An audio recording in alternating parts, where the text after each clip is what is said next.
Persecute you. Ramadan is underway for people of the Muslim faith. The city of New York is providing meals for Muslims as they observe the season. I spoke with radio host and commentator Todd Starnes about how the city is treating Muslims, Christians, and Jews during the coronavirus lockdown.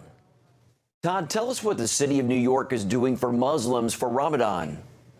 Well, they're rolling out the red carpet, Mark. This is really a fascinating story.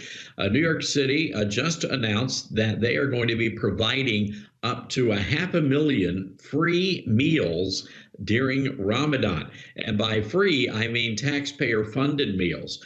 This is part of an effort around the city to make sure that people have enough food to eat, especially in light of the fact that most New Yorkers have been quarantined.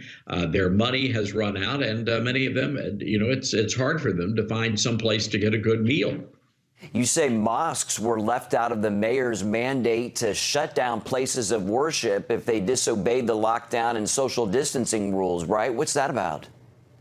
Yeah, so a couple of weeks ago, New York City laid down the law when it came to church houses and synagogues. There had been some churches and some of the more Orthodox Jewish communities that were still actually meeting in their houses of worship. And so Mayor Bill de Blasio really laid down the law, said that any church, any synagogue that violated the rules to stay at home would in fact face some sort of a penalty under the city ordinances and codes, and that they would actually send building inspectors to permanently close those facilities. Now, what was really fascinating, and we mentioned this at the time, the word mosque did not appear in the mayor's order. So we don't know if this was because of some sort of maybe they just inadvertently left the word out, or in fact they were solely targeting Christian churches and Jewish synagogues. Very suspicious, though. What message does this carry to the people of New York if Muslims are getting special treatment?